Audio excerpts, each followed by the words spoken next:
Friends, welcome in my channel Quality Aura India.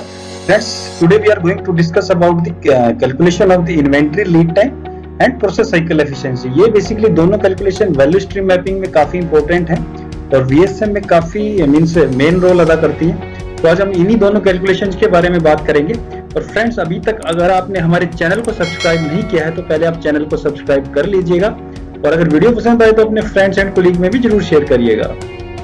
आइए friends, VSM के बारे में थोड़ा सा रिकैप कर लेते हैं। VSM के ऊपर मेरा एक ऑलरेडी डिटेल्ड वीडियो है, आप उसको रेफर कर सकते हैं।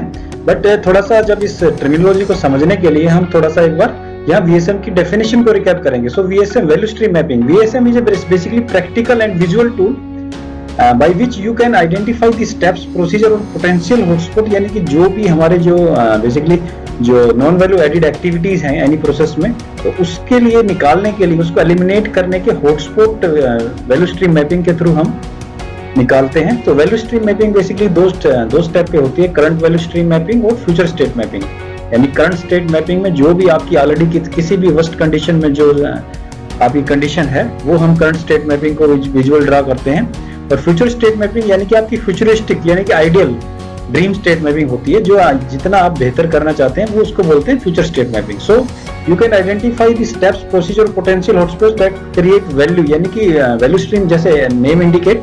सो every point should be insist on the value from the customer perspective, यानी कि कस्टमर को कितना चाहिए, कब चाहिए, क्या क्वांटिटी में चाहिए, क्या उसका टेस्ट है, किस बेसिकली एट्रीब्यूट में चाहिए, वो सारी चीजें हम फर्स्ट आइडेंटिफाई करते हैं कि वैल्यू कस्टमर की जो वैल्यू है उसका पर्सपेक्टिव क्या है within the system, process and product and supply chain. यानी कि बेसिकली इसमें बेसिकली मेन फोकस होता है मटेरियल फ्लो पे, इंफॉर्मेशन फ्लो पे, और allow you to identify the non value added activity, task, steps, process in within the system, process and product and supply chain it. यानी कि जो भी value added and non value added activity है उसको basically value stream mapping categorise करता है और main focus जो करता है उसको आपको अपनी प्रोसेस में हॉटस्पॉट्स दिखाता है। यानी कि आपको एक स्टेप देता है कि आप इन हॉटस्पॉट को एलिमिनेट करके आगे नेक्स्ट स्टेप पे बढ़ेंगे। सो this is the value stream mapping. अब बात करते हैं फ्रेंड्स इन्वेंट्री लीड टाइम की। इन्वेंट्री लीड टाइम बेसिकली जैसे आप करंट वैल्यू स्ट्रीम मैपिंग ये देख रहे हैं,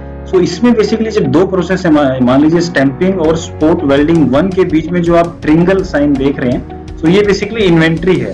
तो यहाँ पे जैसे बताया गया है 4600 LH है और 2400 RH है, तो ये बेसिकली इतनी इन्वेंट्री यहाँ पे स्टे कर रही है। अब क्वेश्चन ये आता है कि इस पर्टिकुलर इन्वेंट्री को हम नंबर ऑफ डेज, यानी कि जैसे आप देख रहे हैं यहाँ पे 7.7 डेज में कैसे कन्वर्ट करते हैं। तो ये काफी लोगों को कंफ्यूजन रहता है, काफी लोगों की मिसअंडरस्टैंडिंग है इसमें। तो हम बड़े सिंपल दो तरीकों से समझेंगे इसको। तो फ्रेंड्स, सबसे पहले आपको क्या करना होता है, सबसे पहले आपको कस्टमर की रिक्वायरमेंट को समझना होता है। यानी कि आप सबसे पहले कस्टमर की रिक्वायरमेंट पे जाएंगे। यानी कि कस्टमर कह रहा है 18,400 पीसेस पर मंथ उसको चाहिए है, 6,000 राइट एंड 12,000 लेफ्ट। और इस ये कह रहा है कि पर्टिकुलर 20 यूनिट्स पर ट्रे इस पर्टिकुलर उसमें चाहिए है। और जो इसका यहाँ पे एक मैं आपको बताऊं, ये बेसिकली जो कस्टमर की एक रिक्वायरमेंट और है, ये 20 days in a month base पे रन करता है। यानी कि इसका जो सप्लायर है ये भी यहाँ पे 20 डेज ही सप्लाई करेगा। नेक्स्ट वाली स्लाइड में हम समझेंगे डिटेल में। सो मैं पर्टिकुलर इस लूप को पकड़ूंगा यहाँ पे समझने के लिए। यहाँ पे एक पर्टिकुलर स्टेज की हम इन्वेंट्री का जो लीड टाइम यानी कि नंबर ऑफ डेज है उसको निकालेंगे हम। फ्रेंड्स, हम उसी लूप को उठा के लाए हैं। सो उसमें बेसिकली जो कस्टमर की रिक्वायरमेंट थी 12,000 लेफ्ट हैंड साइड के चाहिए थे, 6,000 राइट हैंड के। तो हम यहाँ पे पहले 12,000 की ही बात करेंगे। सो आप देखेंगे left hand side customer monthly demand is equal to 12,000 and number of working day considering 20 days, यानी कि 20 दिन पर महीने प्लांट चल रहा है। और सो डेली डिमांड, जो डेली अगर डिमांड निकालेंगे हम तो 12,000 डिवाइडेड बाई 20 यानी कि 600 पीस, 600 पर डे आपकी रिक्वायरमेंट आ जाएगी। सो अगर आप पर्टिकुलर इन्वेंट्री की बात करें उस स्टेशन पे, सो वहां पे इन्वेंट्री बेसिकली 4600 जो LH के थे और RH के थे 2400। तो हम पहले एक साइड की बात करेंगे, अगर दोनों को कभी वही आएगा, लेकिन हम पहले LH को आपको कैलकुलेशन करके दिखाता हूँ। सो क्या होगा, लेफ्ट हैंड साइड जो इन्वेंट्री है हमारी 4600 पीस है। सो इन्वेंट्री लीड टाइम, इसका जो फार्मूला होता है बेसिकली इन्वेंट्री एट स्टेशन, यानी कि inventory at particular station 4600 upon में डेली डिमांड। यानी कि अगर आप 4600 को डेली डिमांड जो हमारी निकल के आ रही है 600 पीस यहाँ से निकल के आई है। 4600 को 600 से डिवाइड करोगे तो आपका 7.7 डेज निकल के आता है। अब कई लोगों को कंफ्यूजन होगा कि आपने राइट हैंड साइड का नहीं लिया। तो फ्रेंड्स इसमें एक चीज और है,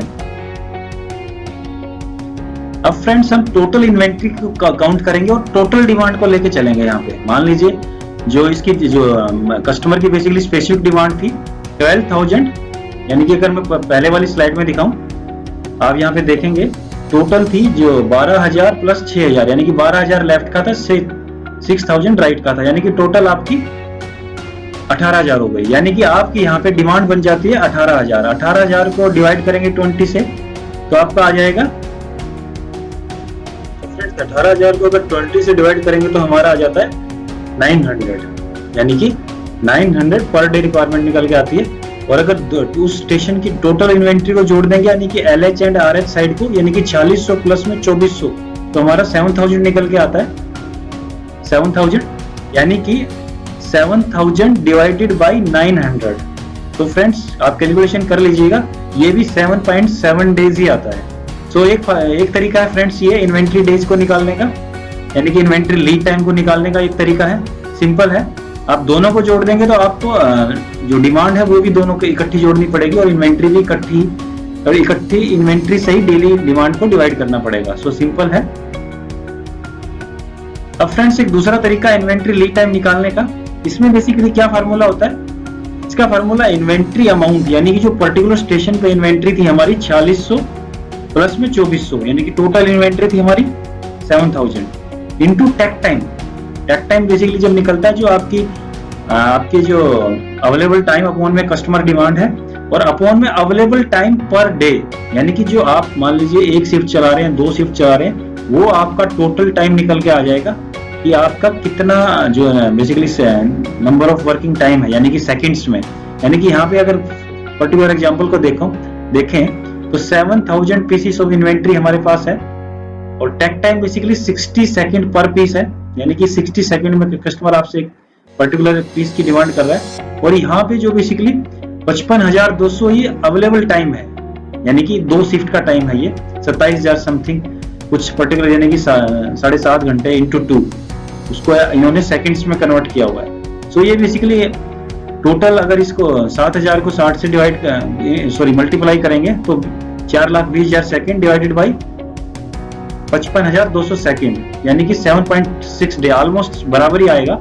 यानी कि उसमें 7.7 आ रहा था, इसमें 7.6 डे, यानी कि ऑलमोस्ट ये दूसरा तरीका है। सो ये 2 तरीके हैं इन्वेंट्री लीड टाइम, यानी कि जो इसको बेसिकली इन्वेंट्री कैलकुलेशन डेज में कैलकुलेट करने का भी तरीका है ये। So this is the second method. Friends अब समझते हैं प्रोसेस साइकिल एफिशिएंसी को। प्रोसेस साइकिल एफिशिएंसी बेसिकली एक जिसको value added to non value added ratio भी बोलते हैं। सो बेसिकली ये बताता है कि जो भी आपकी प्रोसेस हो रही है वैल्यू स्ट्रीम मैपिंग में, आपका जब भी वैल्यू स्ट्रीम मैपिंग ड्रा करते हैं तो उसमें आपका बेसिकली वैल्यू एडिड परसेंटेज क्या है, यानी कि आपकी जो ओवरऑल प्रोसेस साइकिल की एफिशिएंसी है वो क्या है।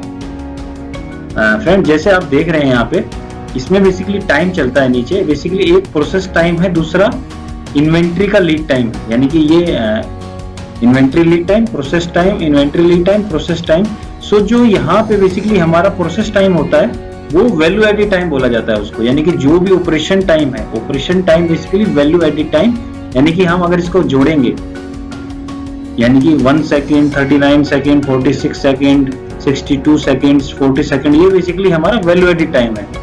और अगर टोटल टाइम को जोड़ेंगे तो वो उसको बोलते हैं टोटल लीड टाइम, यानी कि आपका इन्वेंट्री लीड टाइम प्लस में प्रोसेस टाइम, इन सारे को जोड़ेंगे इसको बेसिकली, यानी कि अगर आप देखेंगे तो हमारा टोटल प्रोसेस टाइम 188 सेकेंड है और टोटल प्रोसेस लीड टाइम यानी कि ये प्लस ये इन सब का जोड़ बेसिकली 23.7 डेज है। सो फ्रेंड्स इसका फार्मूला सिंपल है, वैल्यू एडिड टाइम अपॉन में टोटल प्रोसेस लीड टाइम, यानी हमने जो कैलकुलेशन करी है पीसी निकालने के लिए। So value added time upon में टोटल लीड टाइम, यानी कि 188 सेकंड हमारा टोटल प्रोसेस टाइम है, जो जिसको वैल्यू एडिड टाइम भी बोलते हैं, और 23.7 डेज यानी कि 23.7 डेज को अब हमने सेकंड्स में कन्वर्ट करना है, यानी कि into 7 point per hour shift, यानी कि जो हमारी जो नंबर ऑफ वर्किंग शिफ्ट है वो कितने घंटे चलती है, into 2 shifts, per day into 3600 second per hour, क्योंकि 1 घंटे में 3600 सेकेंड होते हैं। सो हमारा ये टोटल जो निकल के आता है 12,74,400 सेकेंड्स निकल के आता है, यानी कि प्रोसेस साइकिल एफिशिएंसी निकालने के लिए 188 डिवाइडेड बाई 12,74,400, यानी कि हमारा जो निकल के आता है वो 0.0147% प्रोसेस साइकिल एफिशिएंसी, जो बहुत लो है। यानी कि हर बार जब भी आप एक करंट स्टेट मैपिंग से फ्यूचर में कन्वर्ट करते हैं, सो मिनिमम 10 से 20% तक हम टारगेट लेके चलते हैं इसको इंक्रीज करने का, जब भी कुछ हम वैल्यू एडेड रिजल्ट्स निकाल पाते हैं। इसमें फ्रेंड्स एक और इम्पोर्टेंट चीज है, कोई भी लीन प्रोसेस है उसमें बेसिकली ये बोला जाता है कि जो भी आपका lean process is one which the value added time of process is more than 25% of the total lead time. यानी कि जो ये बेसिकली लीड टाइम है टोटल, यानी कि प्रोसेस टाइम प्लस में इन्वेंट्री लीड टाइम, तो इसका वैल्यू एडेड टाइम है टोटल लीड टाइम का एक अच्छी लीन प्रोसेस में कम से कम 25% होना चाहिए। ये थंब रूल है, लेकिन वहां पे आप देख रहे हैं काफी कम हमारा निकल के आया है।